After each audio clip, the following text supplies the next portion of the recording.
If you're new here, make sure you hit that subscribe button and the bell to be notified of new videos.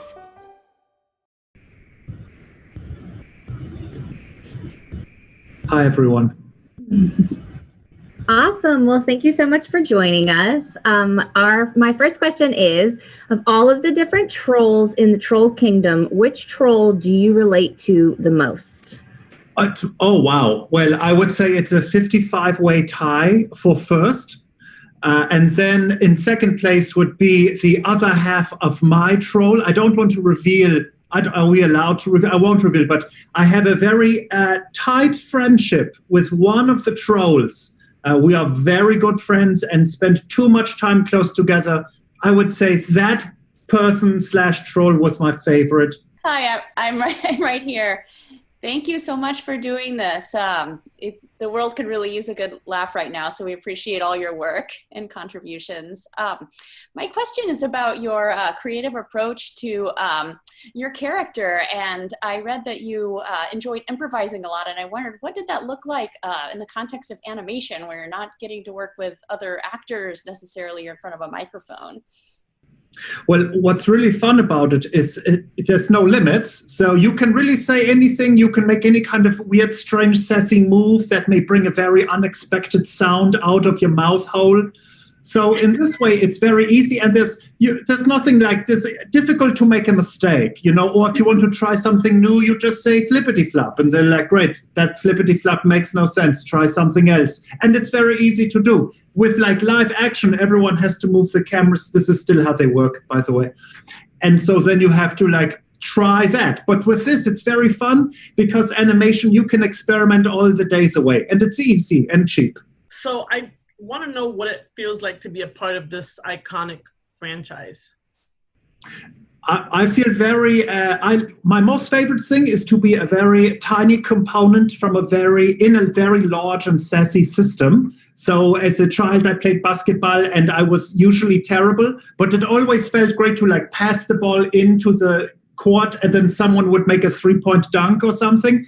That's what this is like. I have a very tiny piece, but I get to be inside this piece and be part of the team. It's like a very fun team of kickball, except everyone has very long hair and plays all kinds of genres of music. And so I love that.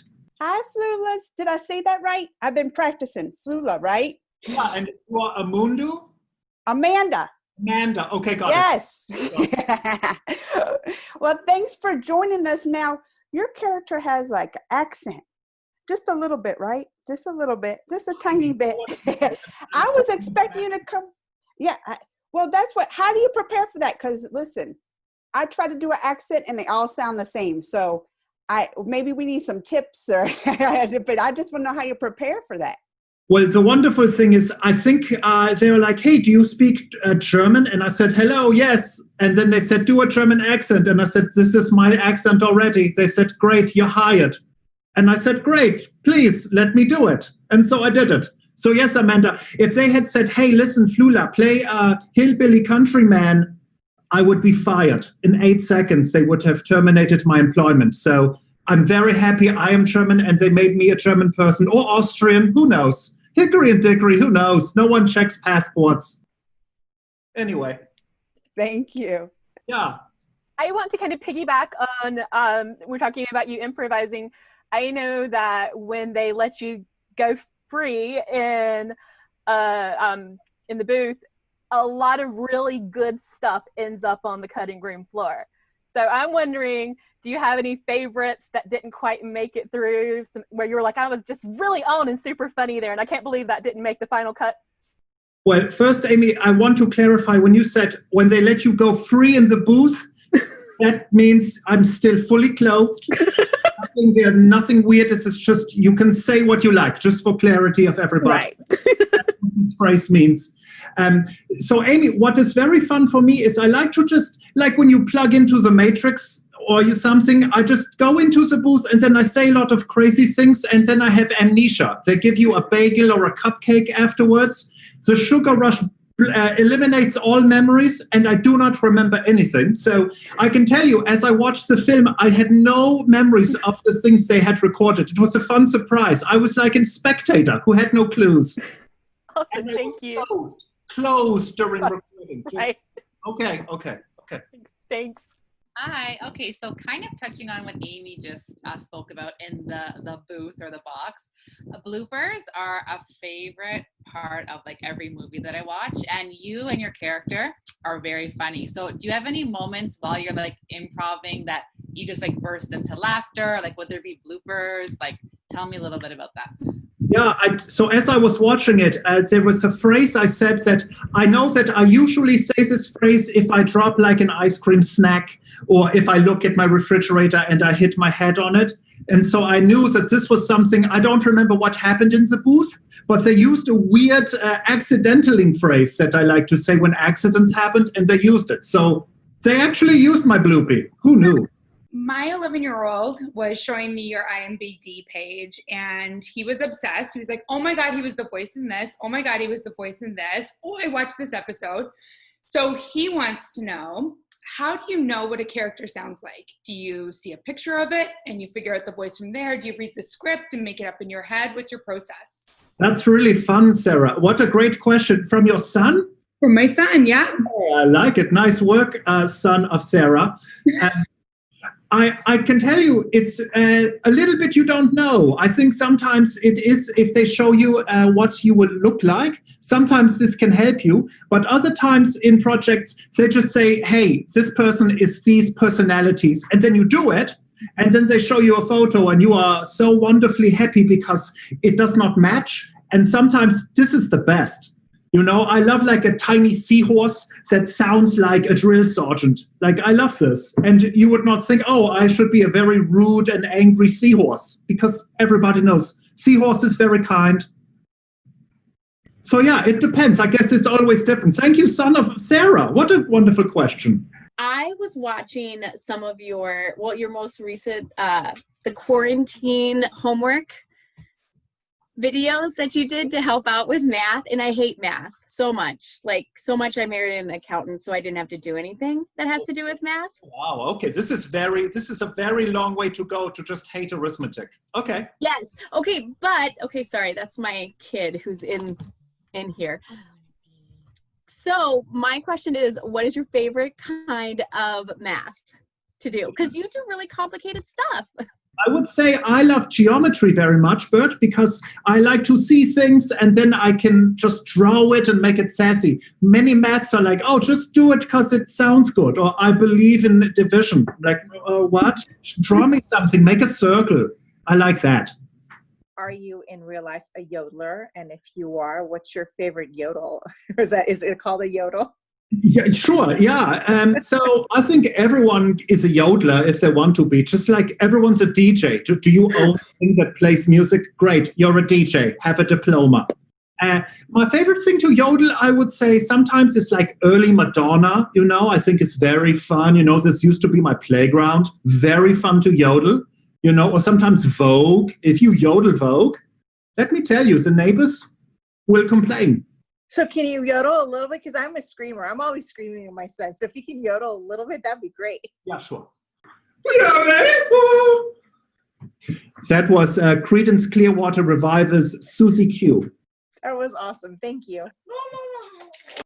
I want to know, it's like sort of a spoiler, but like, so how did it feel you're kind of a villain. You're a little bit of a villain in this. How did it feel to be the villain against such loved characters like Poppy and Branch? Well, you know, in normal human times, I'm friendly and nice. So to just be like very rude, but in a safe way, it's a cartoon, it's animation. So the rudeness will only go to a certain length. It's very fun just to be kind of rude, but also silly, like silly rude. What a wonderful combination. So I love it because I cannot do this in a real way because that's rude. This way I get paid for rudeness. So it's fun. What do you like best of all of the roles that you've played in Hollywood, on screen, you know, the live stuff you've done and the voiceover? Like, what is your favorite and why? That's like if you purchased for me a box of Trader Joe's Vanilla JoJo's, and there are 42 in there. If you said, select your favorite sandwich cookie, Kim, I would say this is rude. They're all very delicious, but I would recommend putting it in the refrigerator, waiting for 2 hours, and then it creates a nice chunky, crunchy snack. But to answer your question in a direct way, which I am not able to do, as you know, all of these roles are so very fun and always are very weird and unexpected and sassy ways. And Trolls, of course, was very fun because they just said, please enter this room, say some things. They did not show me a photo until I started to record some words, just a little bit. And then it was even more fun. It's like if you have some chili and then they sprinkle some like cumin in there. What? It was like that.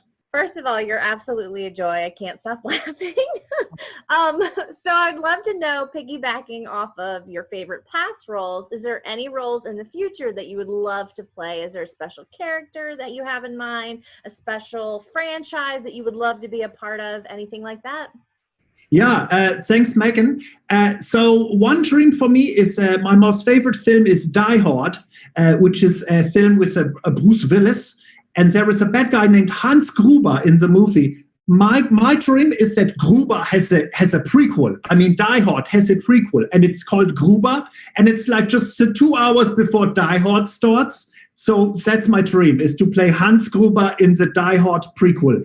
And as for franchises, listen, all the franchises. I am here. I am ready. I have a few requirements. As Amy said, I would love to just be free. But again, this means covering everything, but then still being free in all of the franchises. Well, I hope you get it one day. Thank you. Me too, Megan. Thank you. You're very original, and I was curious. You are original, but did you have any influences or inspirations growing up or currently that you might like to share? I love it. You are so original, but there's real. There's nothing new under the sun. No, it's all, and I agree with this so much. So I think everything can be very inspiring to me. As a child, I would watch bowling for no reason. There's like German bowling television, old World Cup soccer matches, Will Ferrell, Glenn Miller, big band music.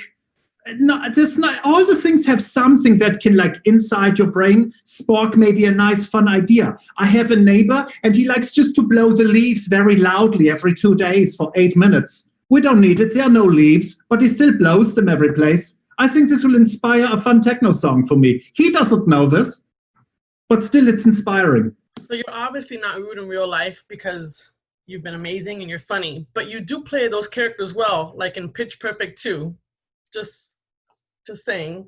But how do you prepare for an animated character versus preparing for a live action role? Yeah.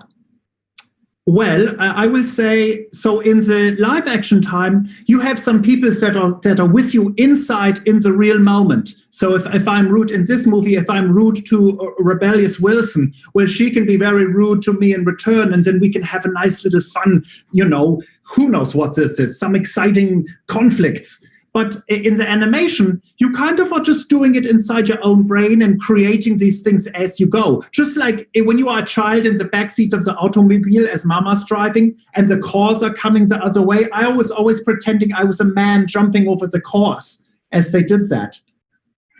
That makes no sense. But I guess, Lynette, I would say, when the people are there with you, you can learn some things and do new things. But when they are not, you just invent it all in your brain like a crazy person. As Son of Sarah's mentioned, you've been in tons of stuff, right? And a lot of animated films. I wanted to know what draws you to that. And you can, look, Flulas, you can't say because they let you free in the booth. You can't use that one, Flulas. But what draws you to do an animated versus, and which one is your favorite also? I'd like to. So 2 reasons for animated. I will use another answer, but not the freedom answer, just so we know. Number one, it's one of these projects where you are such a small piece with all of these wonderful geniuses working. So in Trolls, there's all of the writers and the animators and directors and all of these people working for thousands and thousands of hours. And I just walk in there, I have a Sprinkles Otis Spunkmeyer muffin, do something for an hour and leave, while all of these people create this magic. And I have a small piece of this. So I love this with animation. Other films do this too, but animation is so extreme. I spend so little time and then I get all of this credit. I don't really deserve it. All of these people did all of this stuff. So that's the one thing. The other reason for animation, which is fun, is it's so easy. I can wear anything I like. I can do 5 different things in the same location, a recording booth. I only require some latrine breaks and water. And this is so wonderful. So I like this. Those are my 2 reasons. Okay, so I'm going to kind of piggyback on the, we know I am there for you in Gruber.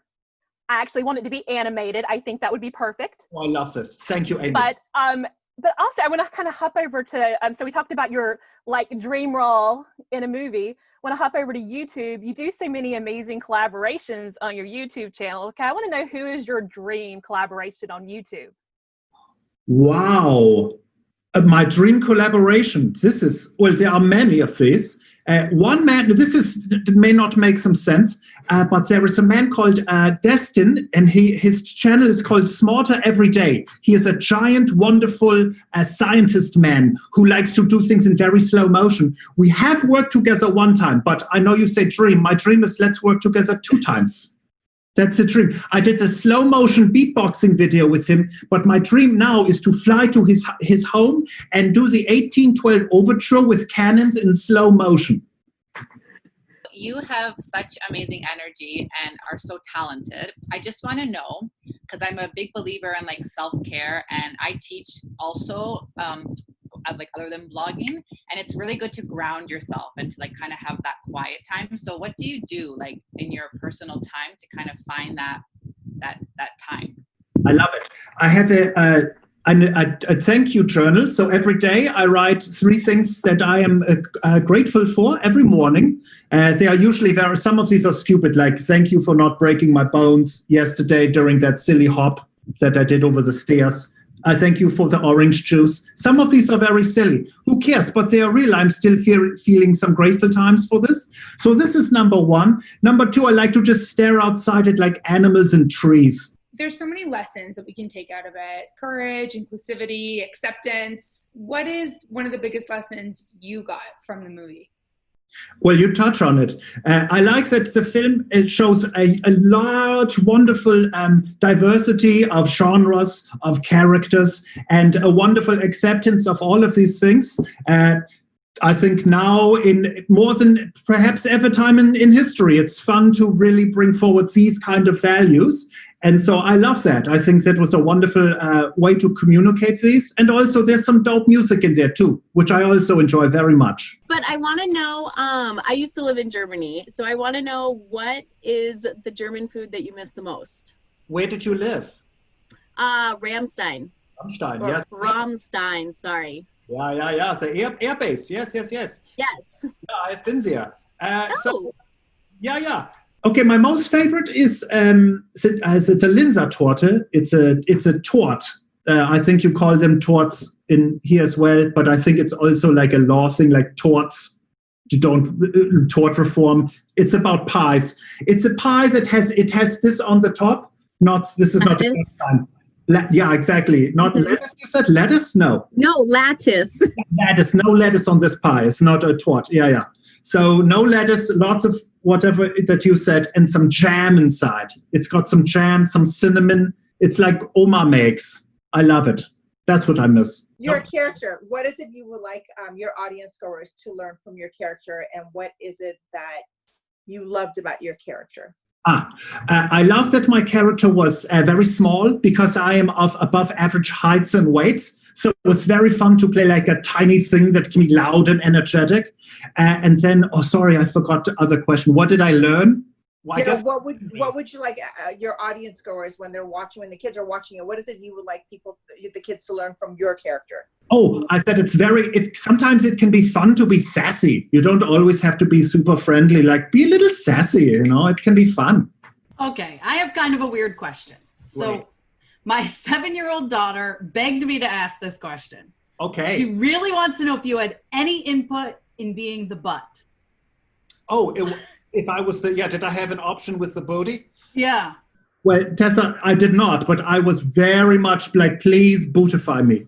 Please make me, because in my life, to be the booty of a joke is the best. I would always want to be the joke butt. So I'm so happy that in this I was literally an anus. It's very fun. I think this is ending things. So I want to know, what are you binge watching, or how are you passing the time during all of this quarantine? Yeah. Like anything we should watch or listen to? I don't know. You shouldn't listen to me. Probably, I have some very they're not recommendations. I will only answer what am I.